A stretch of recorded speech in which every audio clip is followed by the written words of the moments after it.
High guys नमस्ते welcome back to my channel. आज चाहिँ म केही कुराको बारेमा बोल्दैछु। It's just a random video. म चाहिँ लाइक क्यानाडा आएदेखि के कुरामा फेस गरेँ रिगार्डिङ जब भन्ने कुरा चाहिँ मलाई कुरा गर्न मन लाग्यो। मैले कसरी जब खोजेँ अनि कसरी पाएँ, आई मिन कति टाइम पछि मैले जब पाएँ भनेर चाहिँ म चाहिँ बोल्न गइरहेको छु।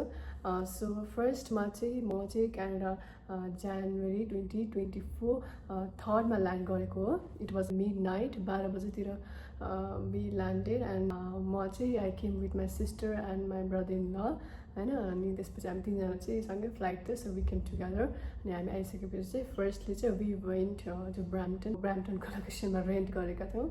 सो त्यसपछि चाहिँ हामी राति त्यहीँ गयो। अनि गएपछि चाहिँ लाइक एट फर्स्ट चाहिँ इट वाज लाइक हुन्छ नि एकदमै सकिङ थियो, because compare to our country Canada is quite different. यो चाहिँ एकदमै डेभलप भएको कारणले चाहिँ like some things are different from my country. फर्स्टमा चाहिँ मलाई अलिकति सक लाग्यो। अनि अर्को कुरा भनेको चाहिँ लाइक यहाँ चाहिँ लाइक हुन्छ नि more than Canadians you can find people from Asia होइन, जस्तो नेपाल, इन्डिया, चाइना, फिलिपिन्स, उताबाट धेरै देखियो क्या। अनि आई वाज लाइक सक्ड होइन फर्स्टमा चाहिँ लाइक इज इट पोसिबल हुन्छ नि, हामी चाहिँ विदेश भन्छौँ होइन। विदेशमा चाहिँ like you can find people around you होइन। अर्को कुरा भनेको चाहिँ लाइक यहाँको रुल्स एन्ड रेगुलेसन्सहरू चाहिँ लाइक अलिक क्वाइट सकिङ थियो, किनकि हाम्रोमा त त्यस्तो धेरै टाइट थिएन नि त। यहाँ त लाइक एकदमै स्ट्रिक्ट हुँदो रहेछ त्यो चाहिँ। अनि त्यसपछि आयो, अनि त्यसपछि कलेज, हाम्रो चाहिँ कलेज सुरु भइसकेको थियो। सो कलेज गयौँ रेगुलर होइन। अनि सुरुमा चाहिँ लाइक विन्टरमा आएको हो नि त। अनि विन्टरमा आएपछि चाहिँ लाइक जब पाउनु एकदमै गाह्रो क्या, एभ्री वेड होइन, सबैतिर स्टुडेन्टहरू नै भएको कारणले जब पाउनु एकदमै गाह्रो होइन। अनि सुरुमा चाहिँ एकदमै मनमा पनि एकदमै हुन्छ नि म खोजेरै छाड्छु भन्ने लाग्यो क्या होइन। अनि त्यही होइन बन्डल प्रिन्ट गरेर पुरै ब्राम्पटनै घुमेँ क्या म विन्टरमा होइन। अब यति मोटो हिउँ परिरहेको त माथि कुटासम्म आइरहेको थियो, तर पनि अब जब त खोज्नु पऱ्यो होइन सर्भाइभ गर्नको लागि। सो एकदमै गाह्रो थियो कि छाता पनि उडाउला जस्तो थियो होइन। सो त्यसरी चाहिँ म हिँडेँ होइन। अनि त्यही पनि लाइक कहीँबाट रेस्पोन्स आएन। अनि कुनै ठाउँमा त हुन्छ नि रेज्युमे नै चियातिर डस्टबिनमा हालिदिएको पनि देखेको कि मैले। त्यसपछि लाइक यति गाह्रो हो र क्यानाडामा काम खोज्नलाई भन्ने जस्तो लाग्यो कि होइन। त्यो पनि लाइक हिम्मत हारेन होइन, पुरै हिँडेँ पछि चाहिँ हुन्छ नि पछि के रियलाइज गरेँ भनेपछि चाहिँ यु नो वाट होइन, यो विन्टरमा चाहिँ हिँडेर फाइदै छैन क्या। क्यानाडामा के हुँदो रहेछ भने चाहिँ लाइक हुन्छ नि जब खोज्न चाहिँ समरमा भएको भए त यु क्यान इजिली फाइन्ड जब होइन। विन्टरमा चाहिँ लाइक बिजनेसै स्लो हुँदो रहेछ क्या। म चाहिँ एकदमै भनेर सक्ड भयो क्या होइन। क्यानाडामा लाइक अब कसरी बाँच्ने होला होइन, रेन्ट तिर्नु पऱ्यो, खानु पऱ्यो, ट्रान्सपोर्टेसन, ग्रोसरी गर्दा त कस्तो पैसा त चाहिन्छ होइन। अनि त्यसपछि अनि के अरे हुन्छ नि डिमोटिभेट भयो जस्तो क्या, हुन्छ नि कस्तो साँच्चीकै गाह्रो हो र क्यानाडामा काम पाउन भने जस्तो भयो क्या। अनि पछि फेरि होस् विन्टर त हो होइन, समर आएपछि चाहिँ यु क्यान फाइन्ड अ जब भन्ने जस्तो लाग्यो होइन। सो त्यसपछि चाहिँ हुन्छ नि 1 महिना बित्यो, 2 महिना बित्यो, 3 महिना बित्यो, 4 महिना बित्यो होइन। त्यसपछि 4 महिना बित्यो, मात्रै हुन्छ नि। त्यसपछि फेरि एप्रिलबाट चाहिँ 1 महिना चाहिँ मार्चमा चाहिँ हुन्छ नि लिटरली कहीँ निस्किन क्या। बिकज अब तपाईँ 2 महिना हिँडिसकेपछि कसरी त्यो नपाएपछि रेस्पोन्स नपाएपछि त अलिकति डिमोटिभेट हुन्छ। त्यो चाहिँ मलाई कतै निस्किन मन लागेन क्या। घरमै बसिरहेको होइन, अनलाइन अप्लाई गरेँ होइन। अनि रेस्पोन्स पनि खासै नआउने, रेस्पोन्स नपाइने, अनफर्चुनेटली भन्दै आउने क्या आए पनि। त्यसपछि फेरि म एप्रिलबाट हिँड्न थालेँ, हिँड्दै एप्रिलमा नि पाएन, मेमा नि पाएन होइन, जुनमा नि पाएन। त्यसपछि चाहिँ हिँड्दै गर्दा फेरि होइन। अनि त्यसपछि मैले चाहिँ एउटा स्टोरमा छिरेँ क्या त्यत्तिकै ऱ्यान्डमली होइन। अनि यो कुरा चाहिँ जुलाईको लास्टतिर हो। अनि त्यत्तिकै सोधिरहेको थिएँ क्या मैले, सबै फ्रेन्चाइज भन्ने थियो होइन। त्यत्तिकै ऱ्यान्डमली उयो गरेँ, त्यो चाहिँ इन्डियाले ओन गरेको रहेछ होइन।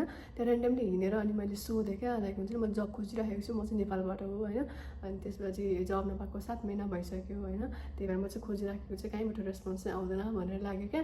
अनि त्यो भइसकेपछि हुन्छ नि लाइक ल ठिकै छ नि त भनेर। अनि अब यहाँ चाहिँ के हुँदो रहेछ भने चाहिँ नेपाली भनेपछि लाइक उनीहरूले अलिक मन पराउने जस्तो हुँदो रहेछ कि, बिकज नेपालीहरू एकदमै हार्डवर्किङ हुन्छ भनेर त थाहा नै छ नि। बिकज हाम्रो इतिहासले नै बताएको कुरा हो नि त यो त, नेपालीहरू एकदमै हार्डवर्किङ हुन्छ होइन कामको मामलामा होइन। अनि त्यसपछि आफूले मिहिनेत गरेर खाने खोज्छ नि त नेपालीहरूले। अनि त्यही भएर यहाँ चाहिँ नेपाली भएपछि गराउन पाइन्छ, यसलाई त जति पनि गर्छ भने जस्तो हुँदो रहेछ क्या। अनि ल भनेर हुन्छ नि त्यतिखेर चाहिँ मलाई राख्यो होइन। अनि राख्यो भनेर पनि like firstly they told me like you have to get training होइन, 40 आवर्स ट्रेनिङ हुन्छ। अनि यो चाहिँ विदाउट पेड हुन्छ भन्यो होइन।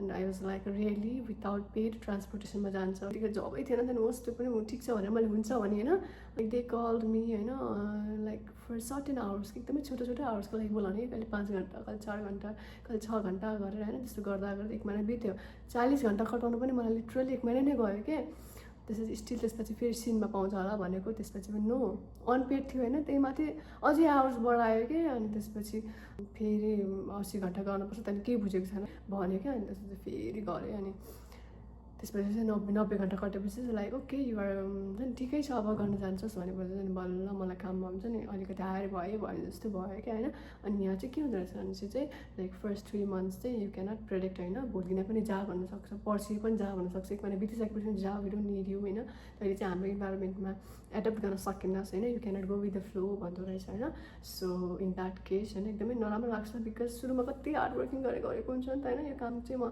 लिएरै छाड्छु भनेर कति टाइम मेहनत गरेको हुन्छ बट त्यस्तो आउँछ सो यहाँ चाहिँ हुन्छ नि मैले चाहिँ लिटरली 7 महिनापछि पाएको क्या अनि त्यही हो अब यसरी पाउँदो रहेछ भने चाहिँ मलाई लाग्यो अनि मेरो कहानी चाहिँ त्यही हो होइन जबसम्म पुग्छु भनेको थिएँ नि त मैले त्यही हो यति नै हो अरू कुरा चाहिँ म सेयर गर्दै गरौँला होइन आज चाहिँ मलाई के सेयर गरौँ भयो क्या अनि यही सेयर गरेको हो हजुरहरूलाई हाँस पनि उठ्यो होला होइन के बोलिराखेको छ भनेर अलिकति सोचमा पनि डुब्नु भयो होला बट नो वरिज होइन लाइफ यस्तै हो क्यानाडामा स्ट्रगल गर्नुपर्छ होइन स्ट्रगल नगरिकन केही पनि छैन अनि या एक दिन सक्सेस भइन्छ भन्ने लाग्छ होइन ठिकै हो यहाँ चाहिँ लाइक गाली पनि सुन्नुपर्छ माया पनि पाइन्छ आफूले हुन्छ नि एकदमै सचेत भएर हिँड्न पनि पर्छ होइन पैसा कमाउनु पनि पर्छ अनि त्यही हो सबैले नै माया मिठो सम्झना होइन सबैजना जता पनि हुनुहुन्छ दुनियाँको जुन कुरामा पनि हुनुहुन्छ चाहे नेपालमा हुनुहुन्छ चाहे क्यानाडा चाहे अमेरिका चाहे एभ्रिवेयर होइन जहाँ हुनुहुन्छ आफ्नो हेल्थको ध्यान राख्नु होला बिकज विदेशमा चाहिँ हेल्थ एकदमै एक्सपेन्सिभ हुँदो रहेछ सो हेल्थको ध्यान राख्नु होला टाइममा खानु होला टाइममा सुत्नु होला आफ्नो ध्यान राख्नु होला